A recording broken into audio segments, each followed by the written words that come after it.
जय जय श्री महाकाल। स्वागत है हमारे YouTube चैनल में। तो चैनल को सब्सक्राइब कर लीजिए, बगल में बेल आइकॉन है वह भी दबा लीजिए। आज हम शत्रु मारन के लिए एक हम क्रिया दे रहे हैं जो सिद्ध है। यह क्रिया के अधिष्ठात्रा शक्ति पिशाचिनी है। पिशाचिनी के माध्यम से आप शत्रु का मारन कर सकते हैं, चाहे वो कैसा भी शत्रु हो, कितना ही बलशाली शत्रु हो, कितना ही धनवान शत्रु हो, कितना ही धर्मवान शत्रु हो, कितना ही ताकतवर शत्रु हो। ठीक है, वह शत्रु मृत्यु के शैया पर चला जाएगा इस पिशाचिनी क्रिया के माध्यम से। यह पिशाचिनी प्रायः वृक्ष पर निवास करने वाली पिशाचिनी है। यह पिशाचिनी को नीचे में इसे किसी भी प्रकार की क्रिया नहीं की जाती है। ठीक है, भूमि के ऊपर इसकी क्रिया नहीं की जाती है। इसकी क्रिया आपको उस वृक्ष के ऊपर जाकर ही इस क्रिया को करनी होती है। ये मात्र 48 घंटे में शत्रु को मृत्यु को प्राप्त कर देती है। 48 घंटे में वह शत्रु पूर्ण रूप से मृत्यु को प्राप्त करता है। ध्यान रहे इस बात का कि यह क्रिया बहुत ही तीव्र और तीक्ष्ण है। लगेगा आपको कि इस क्रिया में कोई भी विशेष बहुत बड़ी और साधारण सामग्री नहीं बताई है, तो यह क्रिया निष्फल होगी। ऐसा नहीं है, क्योंकि हमारे आसपास की ही वस्तुओं को प्रयोग करके एक क्रिया की जाती है। ऐसे अनेक प्रकार की क्रियाएं की जाती है। ठीक है, अनेक प्रकार की क्रियाएं। तो आपको कैसे करनी है शत्रु मारन की यह प्रचंड क्रिया। ठीक है, एक बात को ध्यान रखना है कि यह क्रिया मारन की है, क्योंकि केवल मारन प्रयोग करने से नहीं होगा। मारन प्रयोग करने के बाद से बहुत ऐसी प्रक्रिया होती है, बहुत सारी एक ऐसी प्रक्रियाएं होती है जिसके माध्यम से आपको वो प्रक्रिया करना अनिवार्य होता है। अगर आप उस प्रक्रिया को नहीं करते हैं शत्रु मारन होने के पश्चात भी, तो वह शत्रु प्रबल शक्ति में परिवर्तित होकर नकारात्मक बड़ी शक्ति में परिवर्तित होकर वो आपके परिवार को, आपको पूरे तरीके से तहस नहस बर्बाद कर देता है। ठीक है, कोई भी तांत्रिक, कोई भी व्यक्ति अगर शत्रु मारन करता है तो उस शत्रु की आत्मा को कैद करना होता है, बांधना होता है। अगर वह तांत्रिक, अगर वह अघोरी उस व्यक्ति के, उस साधक के, उस शत्रु के आत्मा को कैद नहीं करता है, तो वही शक्ति उस तांत्रिक को परेशान करता है, या जिसके माध्यम से करवाया गया है या जिसने किया है उसी व्यक्ति को वह परेशान करता है बहुत तीव्र गति से। जिस प्रकार से उसकी मृत्यु हुई है उसी प्रकार से वो घर में सभी लोगों की मृत्यु लगातार करते रहता है वह शक्ति। तो ये प्रक्रिया होती है। अनेक प्रकार के क्रियाएं हैं जो कर सकते हैं, लेकिन उसमें आपको, जैसा मैंने आपको बताया है कि इस क्रिया को करने से पहले, मारन क्रिया को करने से पहले आपको 100 बार सोचना होता है। और जब शत्रु की मृत्यु होती है तंत्रों के कारण, मृत्यु होने के कारण वो कई गुना प्रबल हो जाता है, कई हजार गुना वो प्रबल हो जाता है। उस तंत्र के माध्यम से मृत्यु को प्राप्त होने के बाद शत्रु, उसकी आत्मा, और जब वही प्रबल शक्ति, नकारात्मक शक्ति आपको वो अपना प्रहार करता है तो आप सह नहीं पाते हो। आप कभी इधर भटकते हो, कभी उधर भटकते हो, कभी वहां भागते हो, कोई कार्य नहीं करता है। तो कहने का तात्पर्य यह है कि केवल मारन प्रयोग ही नहीं, एक प्रक्रिया होती है मारन की। ठीक है, कोई 2 लाख 5 लाख रुपए में मारन कर देता है। हमने ऐसे साधकों को, ऐसे लोगों को, पीड़ित व्यक्तियों को बचाया है, देखा है, उसके ऊपर तंत्र किया हुआ किस प्रकार से प्रभाव देता है, उस चीजों को देखा है, हमने बहुत नजदीक से देखा है। सड़क पर चलते हुए व्यक्ति पागलों जैसी हरकतें करता है, वो किस लिए करता है? उसके अंदर, उस व्यक्ति के ऊपर 24 घंटे प्रेत रहता था। वो बुरी हालत में रहता था। वो हमेशा गंदे बदबूदार कपड़े पहनता था। हम कहीं एक स्थान पर गए थे, तो वहां पर एक ऐसे व्यक्ति को देखा जो सड़क किनारे बैठा था। तो उस पर हमें बहुत दया आ गई उसकी परिस्थिति को देखकर।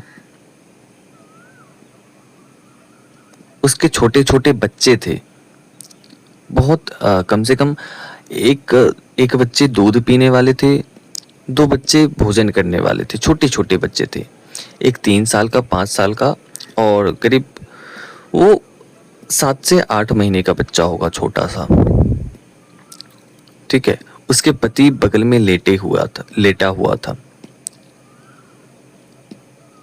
वो सभी के सभी लोग, वो बच्चे से लेकर उसकी माता, उसके पिता, हमेशा वो घूमते रहते थे, कभी इधर मांगना, कभी नीचे में पड़ा हुआ भोजन करना। तो हम एक बार उसी रास्ते से जा रहे थे और हमें कहीं जाना था। तो हमने उसकी परिस्थिति देखी, हमने उससे पूछा, उस व्यक्ति से पूछा कि क्या हुआ तुम्हें, तुम ऐसी परिस्थिति में क्यों हो? उसके पास सब कुछ है, उसके पास घर है,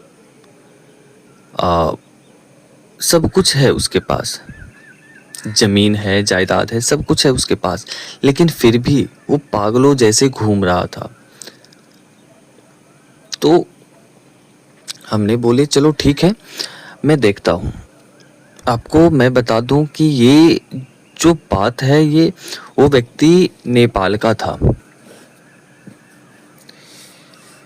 वो नेपाल का व्यक्ति था और वो यहाँ पर पागलों जैसे करके घूमता रहता था। वहाँ पर हम उसी रास्ते से जा रहे थे और उसको मैंने बोले चलो ठीक है, हम देखते हैं। मैंने तुरंत आवाहन किया और तुरंत उसको आदेश दिया, और जैसे ही आदेश दिया, उसकी वाइफ और वो बहुत इतने अधिक जोर जोर से चीखने चिल्लाने लगे कि हम बता नहीं सकते हैं। उसके आसपास के सभी लोग जुट गए, क्या हुआ तुम्हें, क्या हुआ? जैसे ही आदेश करके उस चीज को बांध करके और उसे भेजा गया उस अधिष्ठात्री शक्ति को के पास, और तुरंत वो उसी समय बेहोश हो गया, दोनों के दोनों ही।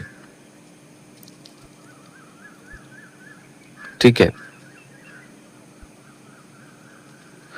तो कहने का तात्पर्य यह है कि आपके पास सिद्धि है, शक्ति है, तो ऐसा नहीं है कि वो केवल लोगों को बताने के लिए है। उस शक्ति का प्रयोग असहाय व्यक्ति के लिए भी प्रयोग करना चाहिए। उसकी दुआ, दया सदैव आपके ऊपर बनती है। ठीक है, उसके मुख से जब वह व्यक्ति, उस व्यक्ति के बच्चे हंसते होंगे, वह व्यक्ति हंसता होगा,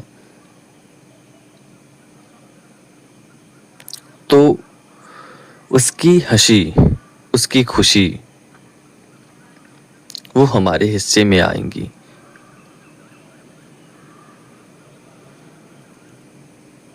ठीक है, तो कहने का मतलब ये है कि जब कोई तंत्र लगता है तो लोग इतना असहाय हो जाते हैं कि जिसकी कोई भी कल्पना नहीं कर सकता है। हमने एक छोटा सा वृत्तांत आपको बताया। हमने ऐसे कई लोगों को चलते फिरते उसकी दया को देखकर हमने उसके सभी चीज़ों को खींच लिया, उस चीज़ को खंडित कर दिया।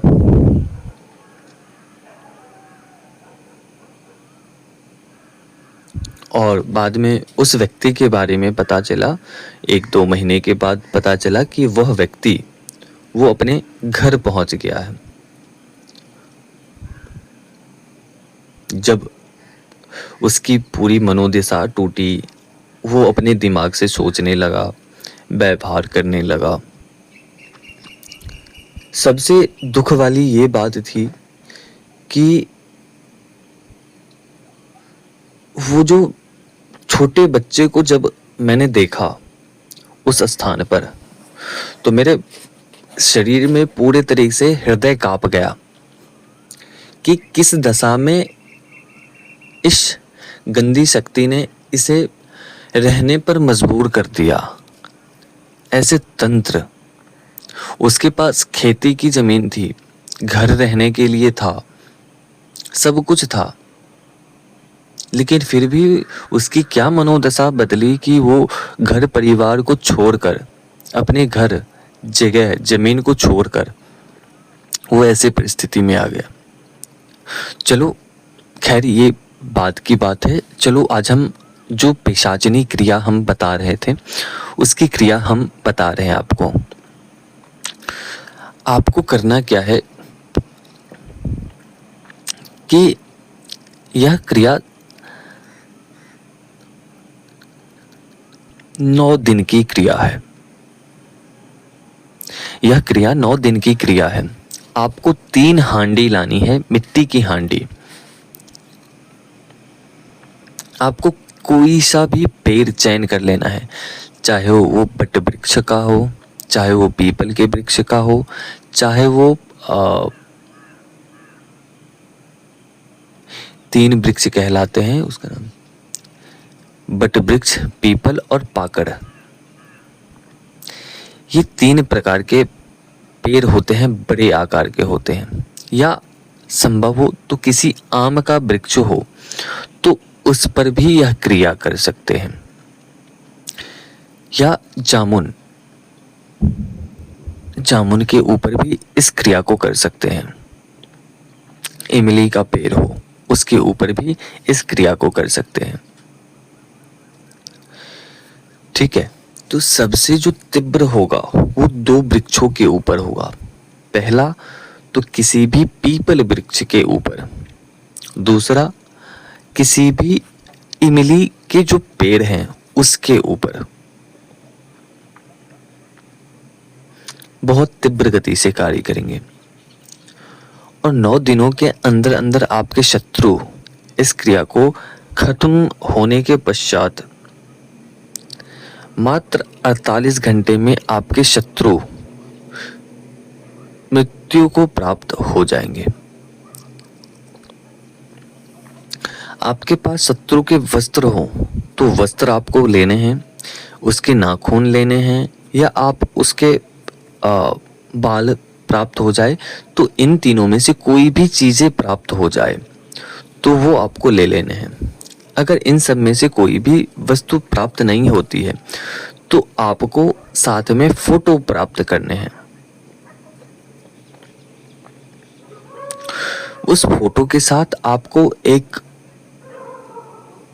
सिंदूर मिक्स किया हुआ सिंदूर भस्म और जो धतूरे के जो फल होते हैं उसके आपको रस प्राप्त करने हैं और उससे एक पुतली का निर्माण करना है। ठीक है, उसमें आपको थोड़ी सी भस्म डाल देनी है।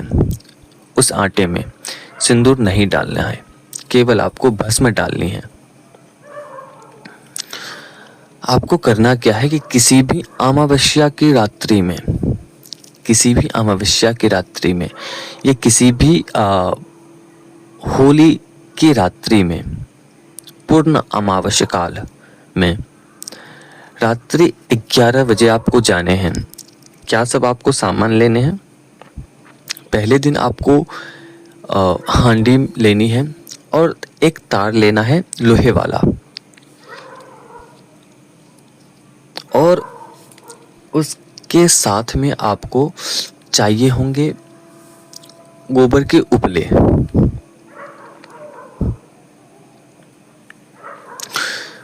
गोबर के उपले के साथ आपको सरसों के तेल लेने हैं।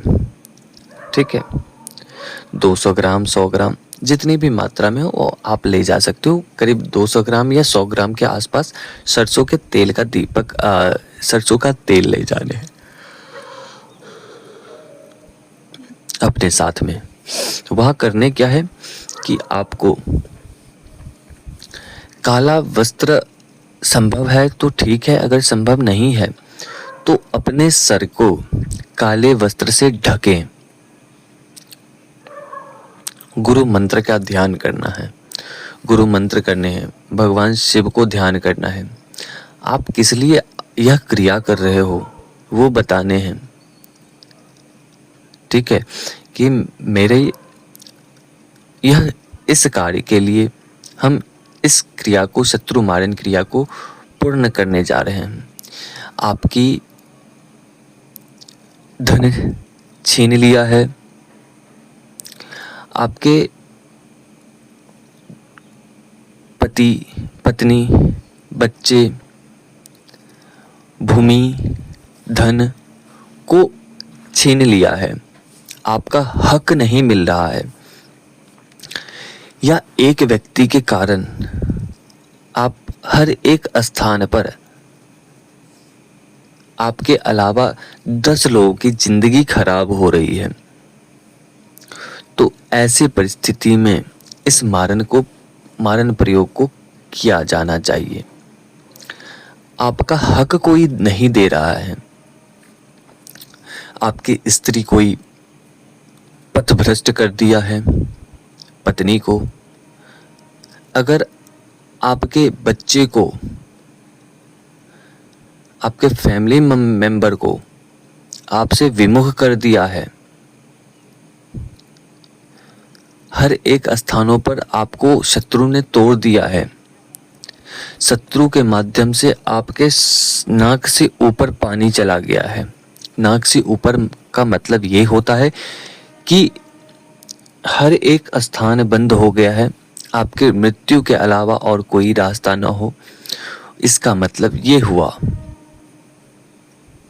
ठीक है, क्योंकि आप नाक और मुख के माध्यम से ही वायु ले सकते हो, लेकिन अगर आपके मुख तक पानी आ गई तो आप नाक से वायु ले सकते हो, आप जीवित रह सकते हो। लेकिन सर से ऊपर चला गया, नाक से ऊपर चला गया पानी, तो आप जीवित नहीं रह सकते हो, आपकी मृत्यु निश्चित होती है। तो उसी प्रकार से जब आपके शत्रु बहुत प्रबल हो और आपको हर एक स्थान पर नीचा दिखा रहा हो, तोड़ रहा हो आपको, तो ऐसी परिस्थिति में इसका प्रयोग करना है। ठीक है, तो कब प्रयोग करने हैं वो भी हमने बता दिए हैं। तो आपको हांडी ले जाने हैं, हांडी में आपको गाय के उपले रखने हैं। वहाँ पर जाने के पश्चात आपको, जैसा मैंने पुतला बनाने के लिए बताया है, उस प्रकार से आपको पुतला बनाने हैं।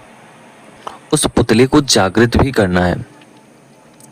उस पुतले को आपको हमारे द्वारा कुछ मंत्र बताए जाएंगे, ठीक है, डिस्क्रिप्शन में मैं दे दूंगा। उस मंत्र से आपको एक ब्रह्मदंडी की लकड़ी आती है या पलाश की लकड़ी, या ऐसा संभव ना हो तो आप किसी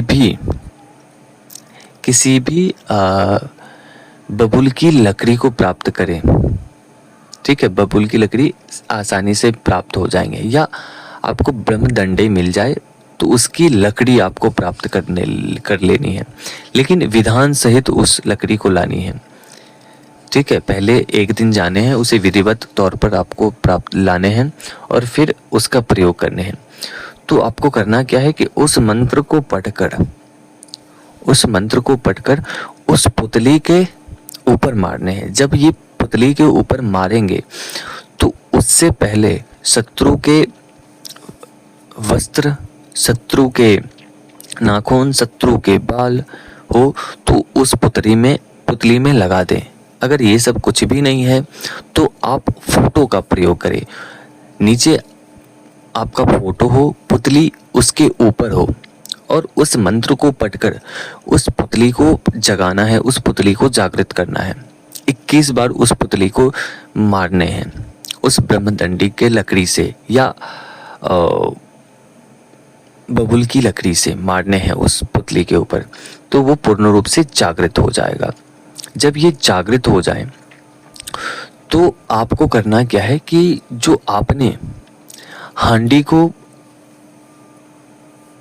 उस पेड़ के ऊपर लटकाया है, किसी भी तने के ऊपर उस हांडी को लोहे की तार की सहायता से लटका दें, उसमें अग्नि जला दें।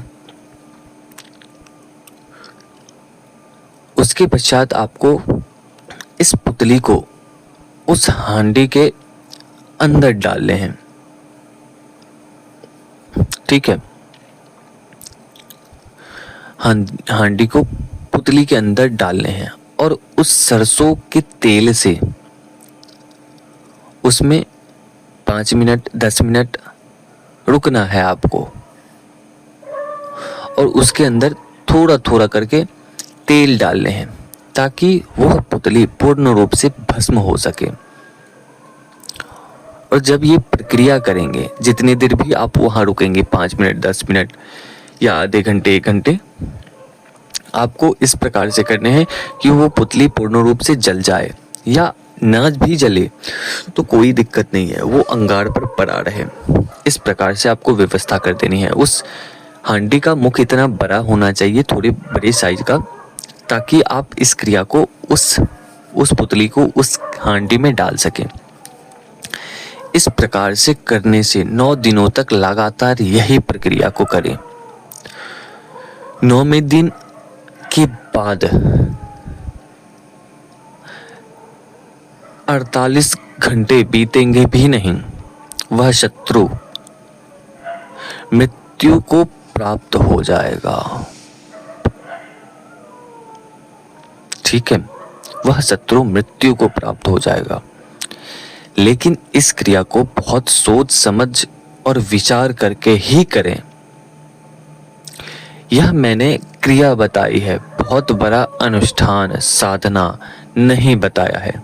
थोड़ी क्रिया क्लिष्ट हो सकती है, मेहनत करने होंगे इस क्रिया में थोड़ा, लेकिन इसका तात्पर्य यह नहीं है कि यह क्रिया अपने प्रभाव को नहीं दिखाएगा। यह अपने प्रभाव को 101% दिखाएगा ही दिखाएगा। जब आप हांडी को, और कुछ मैं बता देता हूं कि हांडी को कैसे प्रयोग करने हैं। जब आपको हांडी पहले दिन हो जाए, दूसरे दिन भी वही प्रक्रिया करनी है। हांडी को बदलना नहीं है 3 दिनों तक, ठीक है। तीसरे दिन आपको हांडी बदलने हैं, उसी प्रकार की उसी सामग्री के साथ आपको उसी प्रकार से पुतली को दूसरे हांडी में 3 दिनों के बाद नए हांडी का प्रयोग करना है, उसी प्रकार से। और जो पुतले बचे हों उसमें, तो उसे पूर्ण रूप से भस्म कर दे। ऐसे तो जब आप जाओगे तो पूर्ण रूप से भस्म हो ही जाएगा दूसरे दिन जाओगे तो, ठीक है। तीसरे दिन आपको नई हांडी लेनी है, उसी प्रक्रिया को उसी प्रकार से आपको करनी है। गोबर के जो उपले हैं वो आपको प्रतिदिन ले जाने हैं, आटे ले जानी है, फोटो शत्रु का ले जाना है, सरसों तेल ले जाने हैं। इतनी सामग्री आपको प्रतिदिन ले जाने हैं और कपूर ले जानी है, ठीक है। साथ में वह लकड़ी भी साथ में ले जानी है। ध्यान रखें कि 9 दिनों तक वह लकड़ी टूटनी नहीं चाहिए, ठीक है। अगर वह लकड़ी टूट गई तो आपकी क्रिया पूर्ण रूप से विफल जाएगी, ठीक है। तो वह लकड़ी 9 दिनों तक टूटे नहीं। वह लकड़ी आपको अपने घर भी नहीं ले जाने हैं। ऐसी व्यवस्था करके रखें, ऐसे स्थान पर रखें ताकि वो जाते समय में आपको मिल जाए, और सावधानी पूर्वक रखनी है ताकि वो खोए भी नहीं, कोई व्यक्ति उसे तोड़ ना दे, कोई भी व्यक्ति उसे लेके फेंक ना दे किसी स्थान पर, ठीक है। तो आपको चयनित स्थान पर ही आपको उस डंडे को रखना है। डंडे आपको 8 उंगली का लेना है, ठीक है। जो गुरु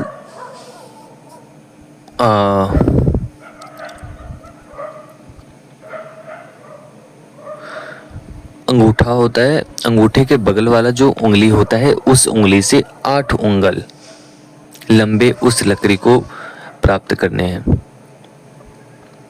उससे जागृत करना है, ठीक है।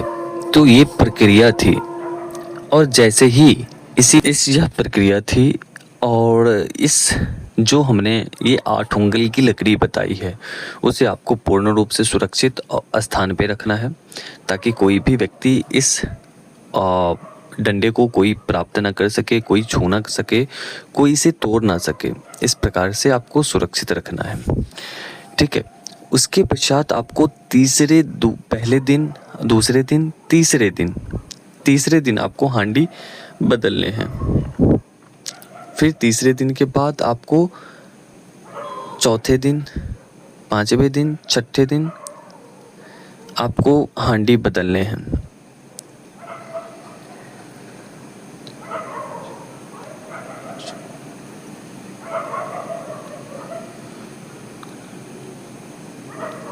ठीक है।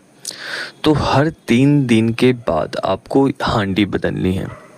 पहले 3 दिन पर, फिर दूसरा 6 दिन पर, फिर तीसरा 9 दिन पर, ठीक है। 9वें दिन आपको हांडी नई रखनी है, और ये जो प्रक्रिया करेंगे उसी प्रकार से सब कुछ प्रक्रिया होंगी, उसी प्रकार की हर एक प्रक्रिया होगी। लेकिन 9वें दिन आपको एक विशेष सामग्री ले जानी है जो 5 बतासे हैं। सभी सामग्री उसी प्रकार से करनी है, सभी सामग्री उसी प्रकार से रखनी है। जब वो पुतले आप उसमें डालेंगे तो बतासे भी उसके साथ डालें, और जो सरसों के तेल का आपने तेल लिया है उसका समय समय पर देना है उसमें, ठीक है। आप ऐसी व्यवस्था कर लें ताकि आप इस क्रिया को कर सकते हैं। इस बात का ध्यान रखें कि जब तक आपके शत्रु मृत्यु को प्राप्त नहीं होते हैं तब तक उस हांडी को अपने हाथ से उतारना नहीं है। अपने हाथ से इस हांडी को उतारना नहीं है, बिल्कुल भी नहीं उतारना है। जब उस शत्रु की मृत्यु हो जाए तो फिर इसकी एक प्रक्रिया है कि उसे कैसे उतारने हैं, ठीक है। उसे किस प्रकार से उतारने हैं। जब आप इस क्रिया को करेंगे वह व्यक्ति एक विशेष प्रकार का कवच उससे धारण करना होगा, जो माँ महाकाली की रक्षा कवच है। उस कवच को आपको धारण करना होगा। उसके बाद आप इस क्रिया को कर सकते हैं। ठीक है, यह पिशाचनी क्रिया है, कोई नॉर्मल क्रिया नहीं है, यह पिशाचनी क्रिया है। इनकी साधना प्रायः भूमि पर भी नहीं की जा सकती है, ना इनकी साधना ना इनकी क्रिया। यह प्रायः किसी भी पेड़ के ऊपर ही, चयनित पेड़ के ऊपर ही किया जा सकता है। ठीक है, यह पिशाचनी क्रिया। और 9वें दिन के अंदर अंदर ही, 9वें दिन के 48 घंटे के अंदर अंदर ही वह शत्रु मृत्यु को प्राप्त हो जाएंगे। वह शत्रु 48 घंटे के अंदर अंदर मृत्यु को प्राप्त हो जाएंगे। वह मृत्यु कैसे भी हो सकती है, ये आवश्यक नहीं है कि वो उल्टी के माध्यम से मरेगा, खून की उल्टी के माध्यम से शत्रु मरेगा। शत्रु किसी भी प्रकार से मृत्यु को प्राप्त कर सकता है। ठीक है, वो कहा नहीं जा सकता है कि उसकी मृत्यु किस प्रकार से होगी। ठीक है, जब ये प्रक्रिया होने के पश्चात आपको, जब ये पूर्ण हो जाए, आपके शत्रु पूर्ण रूप से नष्ट हो जाए, उसकी मृत्यु हो जाए, तो उसकी एक प्रक्रिया होती है, क्योंकि आपकी क्रिया के माध्यम से तो मृत्यु हो चुकी है, लेकिन उसकी आत्मा को किस प्रकार से आप अधीन में कर सकते हैं, क्योंकि मृत्यु होने के पश्चात, क्योंकि उसके मृत्यु तंत्र के कारण हुई है, आपके माध्यम से ही उस ऊर्जा का निर्माण हुआ है और उस ऊर्जा ने उस व्यक्ति की मृत्यु करी है। तो वो ऊर्जा प्राप्त करके वह आत्मा बहुत अधिक प्रबल हो जाता है, बहुत ताकतवर प्रबल हो जाता है। क्योंकि जब अतृप्त आत्मा किसी के शरीर में घुसता है या जिसके घर परिवार में लग जाता है, तो उसके दाने दाने के लिए मोहताज कर देता है, खून के आंसू रुलाता है वह शक्ति। ठीक है, तो उसकी एक प्रक्रिया करनी होगी ताकि आपको, आपकी फैमिली को किसी भी प्रकार का नुकसान, किसी भी प्रकार की हानि न झेलना पड़े। ठीक है, क्रिया थोड़ी क्लिष्ट है, मेहनत करना होगा इस क्रिया में, लेकिन यह क्रिया बहुत साधना करने की आवश्यकता नहीं है, आपको बहुत बड़ी बड़ी अनुष्ठान करने की आवश्यकता नहीं है, बहुत अधिक आपको मंत्र जप करने की आवश्यकता नहीं है, लेकिन थोड़ी मेहनत है। कहने के लिए आपके लिए क्रिया कुछ नहीं होगी, लेकिन इसका प्रभाव बहुत ही तीव्र है, तामसिक है, बहुत ही तीव्र और तीक्ष्ण है। ठीक है, जिसकी आपने कल्पना नहीं की होगी, ये ऐसे चमत्कार दिखा सकता है। ध्यान रखें कि किसी भी असहाय व्यक्ति के ऊपर किसी भी पर्सनली दुश्मनी के कारण इसका प्रयोग नहीं करना है। ठीक है, इसका प्रयोग बिल्कुल नहीं करना है अपने पर्सनल दुश्मनी के लिए। मैंने कुछ परिस्थिति बताई है, उस दौरान आप इस क्रिया को प्रयोग कर सकते हैं। जैसे आपकी भूमि, मकान, धन, स्त्री, पुत्र होते हुए भी आपको विहीन कर दे, आपसे छीन लिया गया हो, आपके सुख साधनों को छीन लिया गया हो, ऐसे परिस्थिति में आप इस मारण प्रयोग को कर सकते हैं। जब मृत्यु के अलावा और कोई रास्ता न दिखे तो उस समय ही इसका प्रयोग करना चाहिए। यह क्रिया केवल 9 दिनों की है,